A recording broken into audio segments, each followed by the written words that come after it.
Welcome back to Yes You Can Lead, a podcast about life and leadership lessons from me, your host, Chip Nightingale. I hope you enjoyed our podcast last week, and as we talked about the types of people we are leading. We discussed three different types of people, one being those people who base all decisions off of feelings.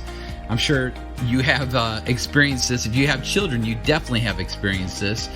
Today, our culture is struggling with their identity and how people feel about them. It's something I struggle with, but it's even something that is of a greater struggle for our young people today.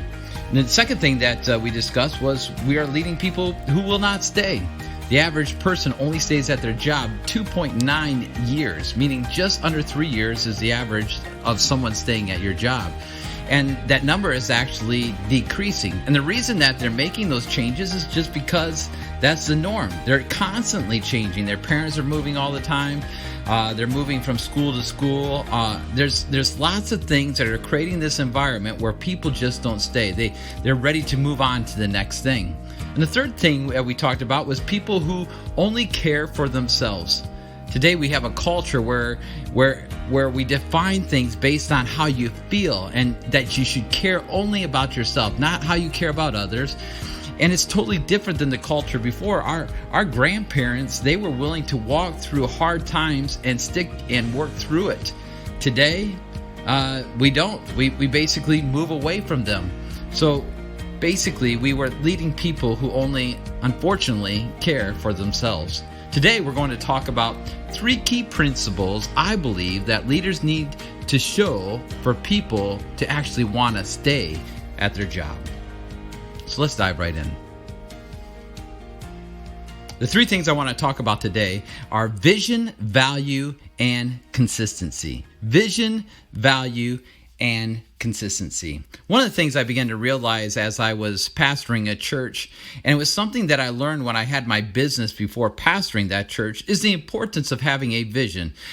Knowing the direction we are going. Some people would just say mission, and that's okay. I don't care how we define it, but it's ultimately creating an environment where we know where we are going. We know why we are working for someone. We know, for example, the job I have today, we know the mission, the calling to who we're trying to reach.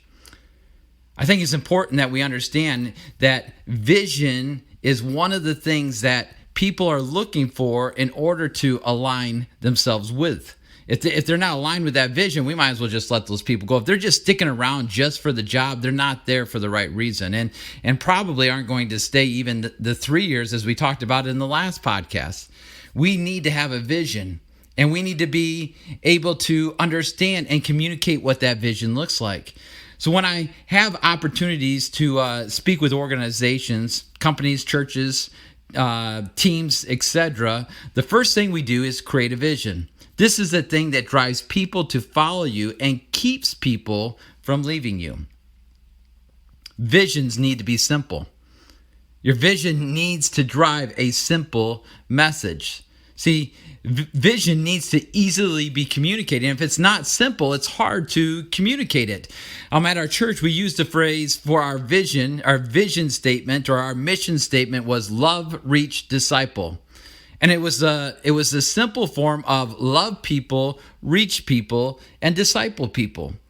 And it's easy for us to communicate. So everything we had in front of us on our sign at the church, on our gear, on the stuff that we would wear, our branding, everything had love, reach, disciple, because we wanted to define the message and how everything was going to be based around that message. And as a church, ultimately, these are the 3 principles from the vision mission statement that God gives us through the Great Commission. It's a simple message. It's to go into all the world and to preach the gospel.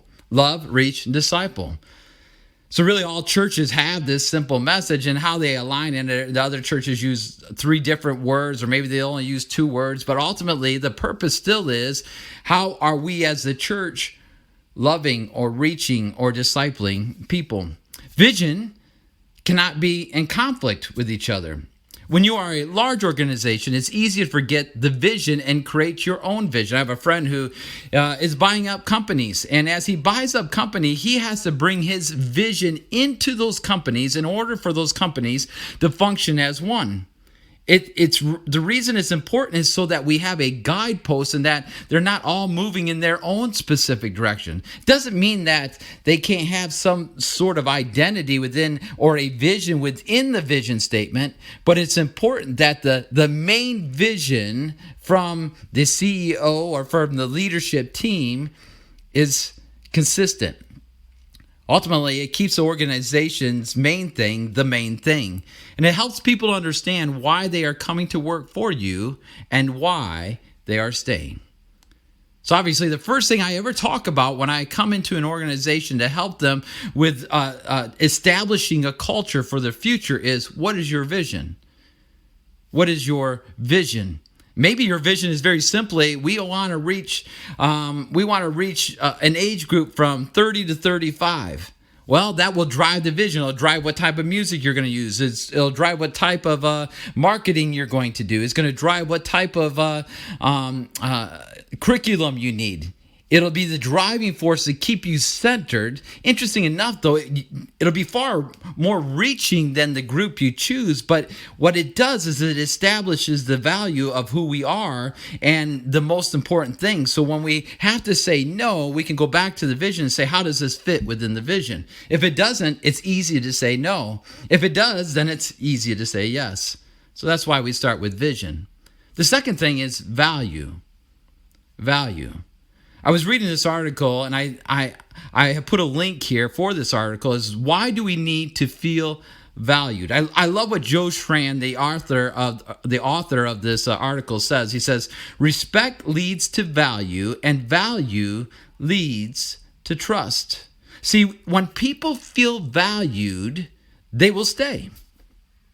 If they don't feel valued, they'll find all kinds of reasons to leave. In fact, the number one reason why people leave jobs is not actually money today. It's basically value. They don't feel valued. Now, they may use money as the reason that they say they're going to leave because they can't really put into a framework what's really going on. So they find an excuse. And most of the time, the easiest excuse to come up with is money.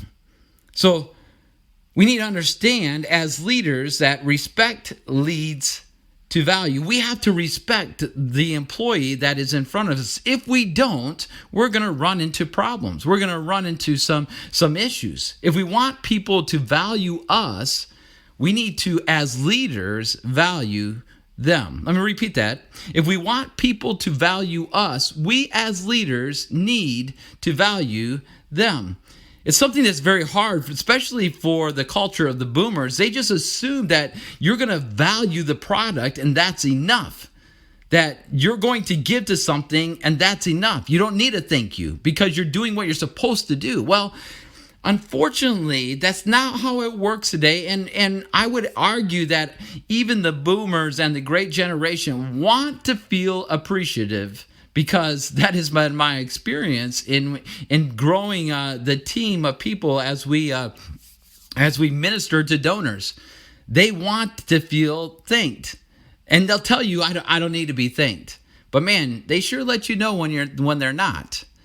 So it's important. They want to feel valued. The best way to keep donors to invest in your ministry or your organization is that they need to understand the value of who they are. They need to see the value of the product. They need to see the value we put on people. And if we don't show value, guess what? They won't trust us, and they definitely won't respect us. So the first thing is vision. We need to create some vision, and then through that vision we establish value, and we give people value and help them to see the vision that they're working towards as part of that value. But the third thing that we need to talk about is consistency. Consistency, very, very important word here. I see this probably as one of the most important things leaders need to define before they get too big.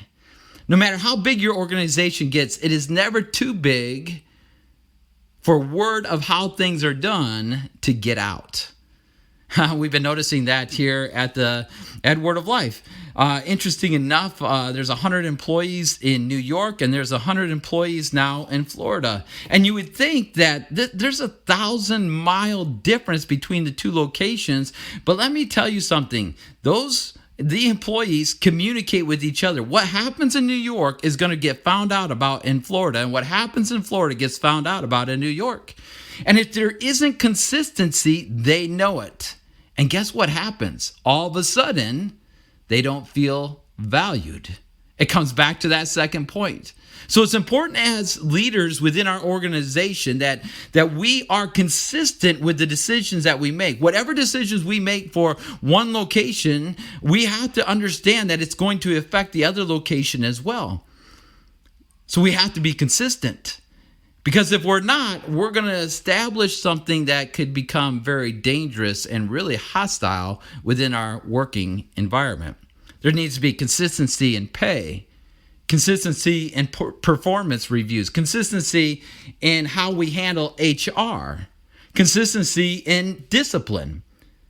Do you see where I'm going here? We need some documents that help to establish the consistency so that things don't become out of balance. Because let me tell you, when they become out of balance, all of a sudden it's like we have anarchy and things begin to fall apart. Consistency does not mean that you lead everyone the same.